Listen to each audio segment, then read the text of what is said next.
Welcome to the Only One Shot Golf Podcast. I'm Jim Gallagher Jr. Don't forget to subscribe to wherever you get your podcast. And don't forget to get your copy of Only One Shot. That's available on Amazon, written by B.J. Trolio, the teaching professional at Old Waverly Golf Club. Special thanks to Steve Azar for allowing us to use his music as he does in all our podcasts. Appreciate that from Steve. You can find Steve at steveazar.com. He'll be touring some, doing some pretty cool stuff. So check him out, get on his website. And we just appreciate you spending some time with us. And today is Wednesday, the final day of the practice rounds here at Augusta. I'm going to be doing this daily podcast. I've got a special guest, Tim Yelverton, who is the short game instructor at Old Waverly. He's works with several of the PGA Tour players. He's here this week at Augusta. He's going to kind of give us some insight to what they do in their practice rounds, what they've been working on, and what he's seen at the golf course, because he's been on it out there with the guys. So look forward to having him on here a little bit later in the podcast. But Tiger Woods went out, played a 9-hole practice round with Justin Thomas and Fred Couples, as he's done yesterday.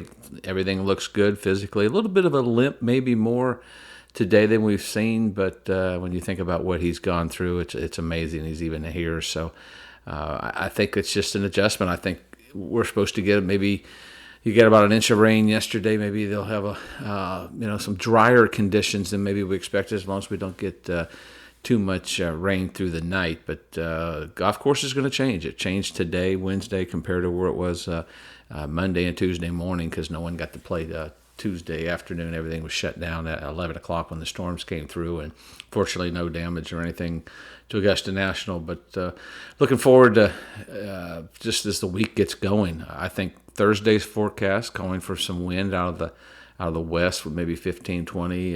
But when we get to Friday, cooler temperatures, strong winds, gusts. I talked to home back in Mississippi, and temperatures are dropping, winds picking up, maybe out of a little different direction. So we'll see. I think the guys are going to see a different golf course every day. And I look forward to kind of catching everybody up with what we've seen for the day. But it was just a good day. They called off the patrons at 11 o'clock, but they let them get back out the par 3 contest. They played that. One of the cool things as a player you get to do. And they, of course, it was suspended. But an hour, maybe an hour, 2 hours into it, so they got to see some golf, but they're done for the day out there with some weather coming in. So unfortunately, they didn't get that finished, but I just loved that. I remember we got out there, and my brother's caddying, and you get on that first hole, and you're just like people everywhere, and you're just hitting a wedge, and you're just trying not to hit anybody. I mean, it's more pressure there hitting that first shot, just with a wedge coming into that first green. But it's such a beautiful place. I used to Monday, Tuesday, Wednesday, or of course Monday, Tuesday more. I didn't really go practice. I didn't have the tournament practice area like they do now. I really went out and played my round and went to the par 3 course. Spent the whole time there working on my iron game. I just thought it was such an important thing to work on scoring clubs. Greens are very similar in speed. And it was just a great experience. And one of the cool things, I think it was on number 8, I hit it up on the edge of the green. It kind of trickled down, and the ball's on the edge. And, it's really, I'm kind of out of it. I'm not going to win. And Ian Baker Finch made me kind of play it. I took my shoe off and was going to hit it and play it kind of with one foot in the water. And unfortunately, put the shoe, took the wrong shoe off, put the shoe in the water, the one I was supposed to have on the other foot. So I was just wasn't paying attention. I was so nervous, and it was a pretty crazy time. But it got to 9. As I'm walking down 9, Sissy handed me Mary Langdon, who at the time I will say she's about a year old, and I carried her, and she had a little Masters jumpsuit. I know we see it every year with the families out there, and it's completely different. I was a little, hesitant to do that. We carried her up there the last 50 yards, and we got her picture in the front page of the Augusta paper. So that was kind of a cool moment for us. She would remember because she was so young. But it was just a fun time, and just getting out there. My brother-in-law Kisner actually caddied for me one time, and now it's just watching these families get out there with the kids. It's a special time.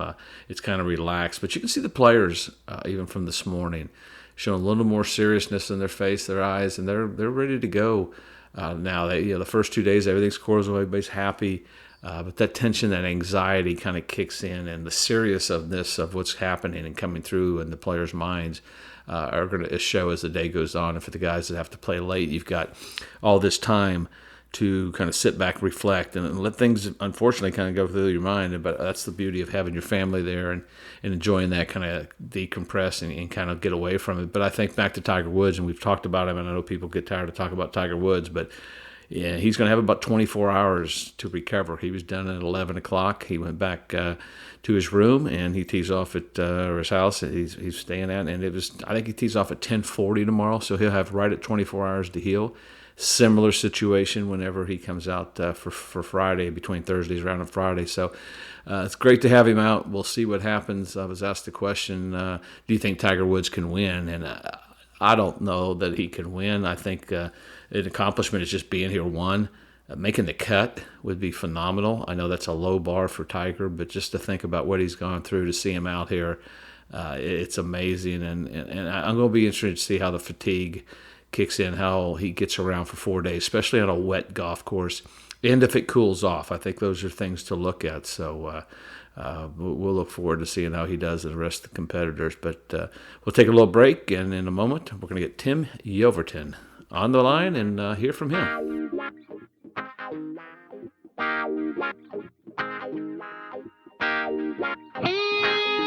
Here we go.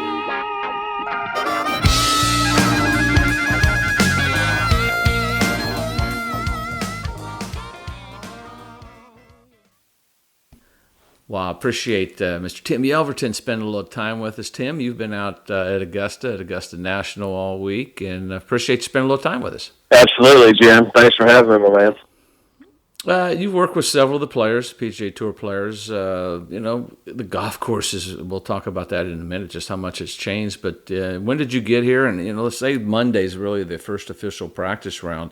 What's a typical practice round day for some of your guys, and what are the things you kind of work on? Do you work on stuff before you get to the golf course? You spend most of that time kind of working around the greens on the golf course. Yeah, well, first off, I drove in early Monday morning, and the golf course was in really good shape. And then, personally with me just doing a lot of putting and short game, typically at a tour event, I spend a ton of time, on the greens with the players on the golf course. This week's a little bit different because only the caddies and the players are inside the ropes. So for me, for what I do typically at a tour event, it's very different this week. We do a lot of work at the practice area. They've got two really good big greens, got a lot of different undulations that you can chip to, pitch to, hit bunker shots to. And then obviously you have the putting green by the range, and then by the practice area, then you also have the putting green over by 1 and 10T. So I kind of bounce back and forth between the two putting greens, and then use both the short game greens as well. So 100% of my work really this week is at the practice area. So who are the guys you're working with, or who are your guys that are here this week you're working with? Kevin Kisner and Sepp Straka. I've been working with those guys for a few years, and I actually just started helping Hudson Swafford. So I've spent, John Tillery works with him, and he works with Sepp now, and he's worked with Kiz for, I guess, since 2014, I believe is when they started. So Tillery and I, we both have 3 guys here this week. So, say you're working with kids and or just maybe what these guys do. What do they do? I know you can't get out there on the greens. Do they spend most of their time chipping, putting on the golf course? What are some of the things they work with, maybe different than another golf course or a golf tournament when they're kind of getting ready and preparing for that? Yeah, I mean, any tour event, we're going to hit a lot of chips and pitches and putts, but this week especially, there's so many different slopes that you can use, so many different lies, elevation changes. The ratio of short game shots in the practice round to full swing shots, it's like 10-1. Lots of chips and putts and different pitches and things like that. And that's where a lot of the veterans that have played here many years, they know what slopes to use, where to miss it for certain hole locations, and that's one thing. This is Sepp's first Masters, and so we talked about a lot of different shots of where to miss with certain hole locations. And then he went out there, he and his caddy John Davenport, and they spent a good bit of time, just trying different shots, high shots, low shots, bump. When's it better to bump? When's it better to go up? And things like that. So, the short game is always requires some, imagination. But this week, maybe more than ever, that's going to be an Well, yeah, greens and regulation and scrambling are the two stats that I kind of feel like when you look at the past winners, that's going to be the key. And it has been for years. I think 16 of the last 22 were in the top 10 in scrambling, and more so in greens and regulation. So I mean, you look at that; those are two great stats. But you were out on the golf course Monday. It was firm, fast. Everything was really solid. How has it changed from Monday, Tuesday, and or I should say because you only get to play Tuesday morning. How has it changed? Say today is Wednesday, from Tuesday to Wednesday with the rain we had Tuesday night. Yeah, the greens had a little fire to them on Monday. I think they knew that they were going to get some rain at some point during the practice rounds, and so I think they could have started the tournament on Monday the way the course was, as far as firmness and quickness. And then, of course, with the rain yesterday, and then, we'll see what happens this evening. The course is going to play a little longer and softer for sure off the tee. Now, they'll have the sub-air pump, and it was going this afternoon, so they'll pull that moisture out of the greens. But the golf course itself is definitely going to play longer than it already is. It's going to play longer and a little bit softer. But then there's supposed to be, I think in the forecast, there's a lot of wind. So I think going back to what you were saying about scrambling, I think scrambling is going to be really important, because if that wind starts pumping, there's just, even as good as these guys are, you're going to miss some greens, and it's going to be really important to get the golf ball up and down when you do. Have your guys changed strategies? Maybe, now that they've seen how the golf course has gone from firm to soft and with wind, have they changed maybe from what it was the first part of the week? I think I really think they're going to stay with Kids has played here. I think he was saying this is like his 7th Masters now, so I think he's played it in a variety of conditions. And the golf course is 7,500 yards, so it's going to be a lot of drivers regardless. And now that it's softer, it's going to be lots of drivers, if not driver on almost every hole. On the par 4s and 5s, obviously. And then as far as approach play, this golf course is very penal if you get on the wrong side of the hole. So, that second shot. Has the difference around the greens with the rain, has that changed the way maybe certain shots these guys are going to be playing on Thursday with a lot softer conditions? Yeah, I think it'll be a little bit easier on some of the shots to get the ball to stop. When it won't have that big first hop before it tries to check. So I think it will potentially maybe make some of the pitch shots a little bit easier. But so many times I've only been able to play once here, but a lot of what I've seen on television. A lot of the short game is using slopes. More so than typically it's you use spin or you use land angle to get the golf ball to stop around the green.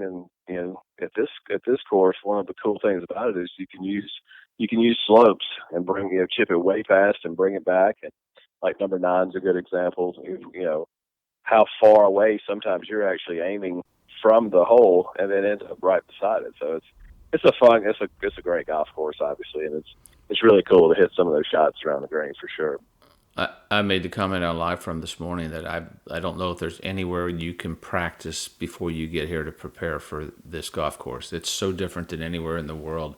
Yeah. From the way the grass, and I know the guys make adjustments on the West Coast with different types of grass when they get to Bermuda, but the overseed here, bent greens. I don't know. Have you ever seen a golf course that can or a practice area can kind of prep you for this incredible golf course at Augusta National? Yeah, and no, and they have, spared no detail in their practice area. You have the 2 fairways on the range of where you can hit drivers, and then you have multiple tiers on the chipping greens and hitting shots, where you're short-sided, hitting shots that run away from you, that are chasing balls up slopes. I mean, it is a really cool practice area where you can, somewhat, replicate what you're going to try to do on the golf course. But I think trying to replicate that golf course completely is maybe unattainable. Impossible. Yeah. So there's been some changes. They added a different tee and length to 11, 15, and 18, and contoured a few fairways and some greens. What have you noticed, or have you been able to? I know you can't get out there because you're out on the side. Have you noticed the changes? How much will that make a change and change the way these guys play the holes? Yeah, number 11 is longer, and also the second set of pines is actually in the fairway now. I mean, I would say from the far left cut of the fairway to the right cut, I mean, it seems like it's probably, I don't know, I'd have to say somewhere in the 50-yard range. I mean, it's really wide. Now you got to be able to hit it far enough to get to that width of the fairway. It's still more narrow up top, on top of the hill. But yeah, that hole's such a hard hole. Even if we laughed about it. It was one of the hardest second shots in golf, and now it became harder, don't you think? You're right. Yeah, because because now it's what they went 15 more yards back with the tee, and then and you can barely see. Well, I don't know if you can see the first probably third of the green, unless you really bomb one down there. And around the green, they kind of lowered that area to the right, so there's kind of a hump if you bail it. There's no bailout there like there was. You won't see a Larry Mize shot ever again. Right. Can you notice the change now from previous years? Barely. Yeah, you could barely. I like I said, without really being able to put your feet on it. I mean, you can tell this. It's a little bit different. And then I didn't go out to number 3, but I heard 3's green is new. They made changes to it, and then 15T, they went back, I think, 20 yards on 15T. And they contoured the fairway some. I think they were saying that it maybe moved the ball more towards the trees. So a lot of decisions going for that green and 2. And you're a short game guy. That has got to be the hardest wedge shot in golf. Yeah, for that green. Yeah, especially if you're. Well, I guess the 2 hardest shots would be the front flag if you get a little too close and you're on the downslope. Like if you lay up and you lay up too close and you're on a downslope with no green to work with, that's a really difficult one. And then when the flag's in the back, challenging it enough, trying not to spin it back and try to get it close enough to make a birdie. Then if you get one big hop and it goes over, now you're short-sided there with a difficult shot. So yeah, that green is it's no gimme by any means. Well, and I think even when you knock it over that green, if you knock it over the green, the mowing cut seems to be back into the green, makes a bump shot real difficult. And there's not as much room as people think from that green to get down into the penalty area, into the pond behind over on 16. And if you get long there, I don't know, I think with it playing a little bit longer wet, we may not see as many guys go for it, or do you think they'll still see the same amount of players going for that green at 2? Yeah, I mean, I would think there's going to be a less people going for it in 2 for sure. I mean, with the conditions of the rain we've had, I haven't seen the direction of the wind, so I'm not sure. Supposed to be west the first day, which would be back in their face. Yeah, so I mean, with it being longer, softer, and into the wind, I mean, I would think there'd be a lot of guys laying up. But by Sunday, the golf course will be dried out some more, and then I think the temperature is going to be a little cooler. So that'll. Yeah, I talked to my dad back in Mississippi. He said it went from, I think he said it was 65 to 45. There's a weather alert right now as we're doing this podcast.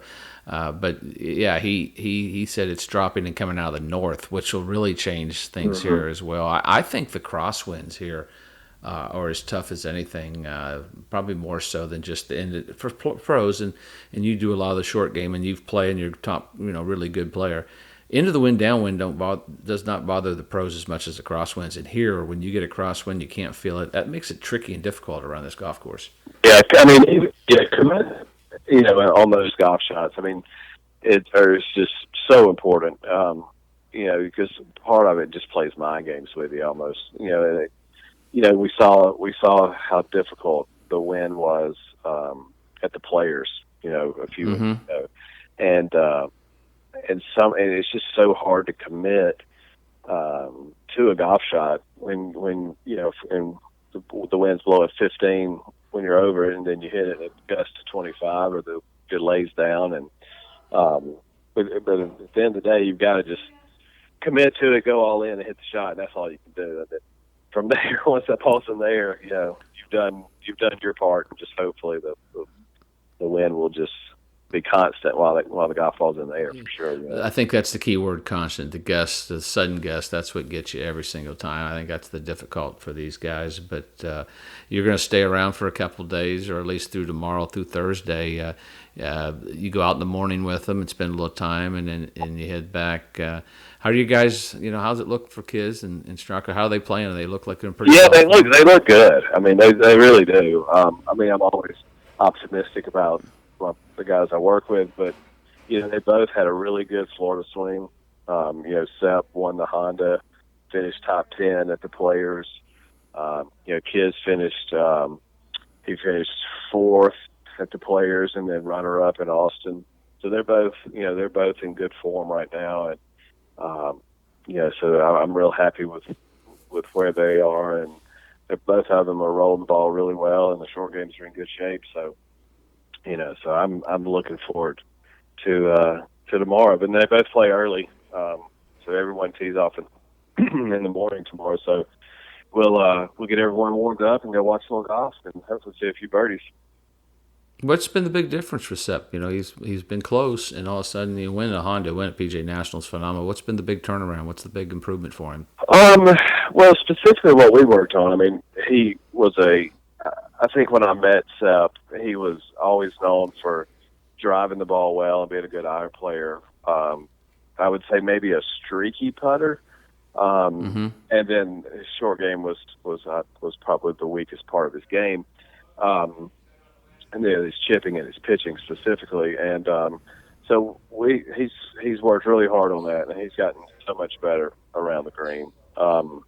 He's much more confident, and his shots, there's just so much better. And I think that's kind of freed him up with his iron play, not feeling like he had to be so perfect that if he hit a bad iron shot, it was an auto bogey.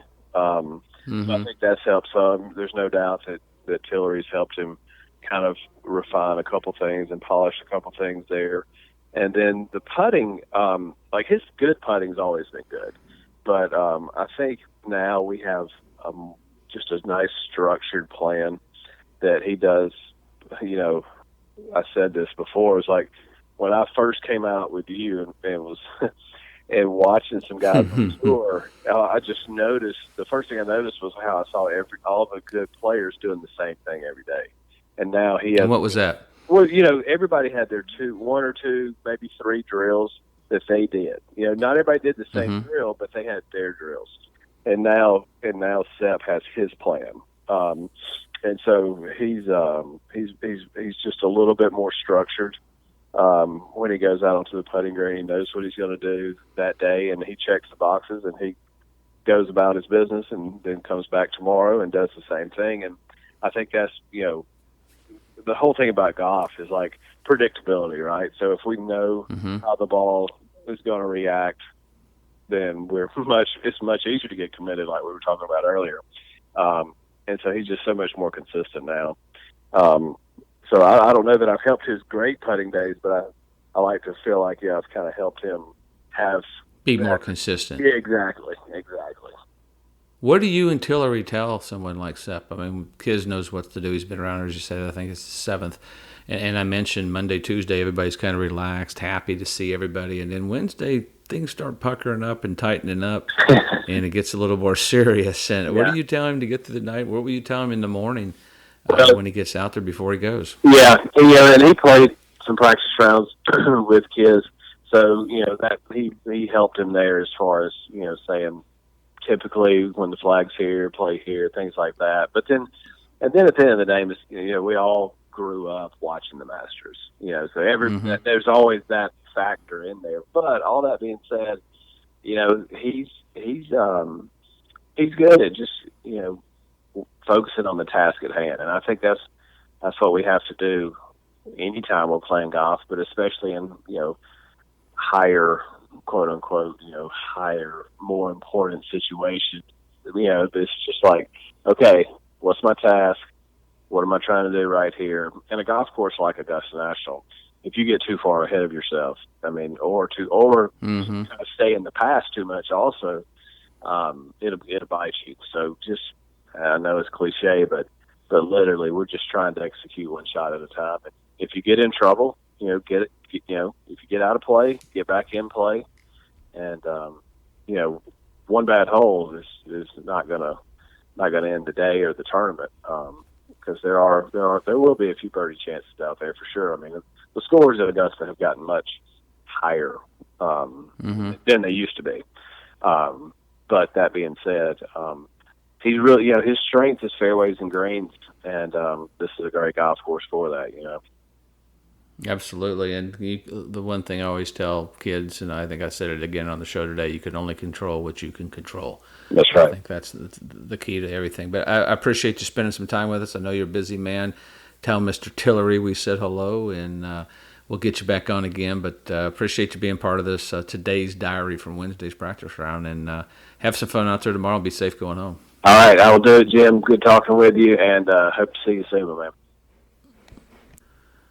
Well, that was Tim Yelverton. We appreciate him spending some time with us and giving us a little insight to what's going on the first 3 days here at Augusta, and we appreciate his friendship. He's always great to have on there, great knowledge, a great short game instructor. Like I said, he's the short game instructor at Old Waverly. If you want to get a hold of Tim, you can there. He and VJ, the 1-2 punch. Go get your swing lesson with VJ Trolio in the morning, or even 1 hour there, or 2 hours with VJ, a couple hours with Tim. It'd be well worth your while. You could stay right here at Old Waverly, so it's perfect. But we appreciate it. It's this is Wednesday, the end of the final practice round. We're all excited about tomorrow's opening round, and we'll get back to you tomorrow. And kind of give you the recap of what the day was at the Masters was like. And as I always like to end the podcast with, whether it's life or golf, you may have only one shot, and you got to make it count. So don't forget to subscribe to wherever you get your podcast. And we appreciate you listening to the Only One Shot Golf Podcast. Until tomorrow, later on.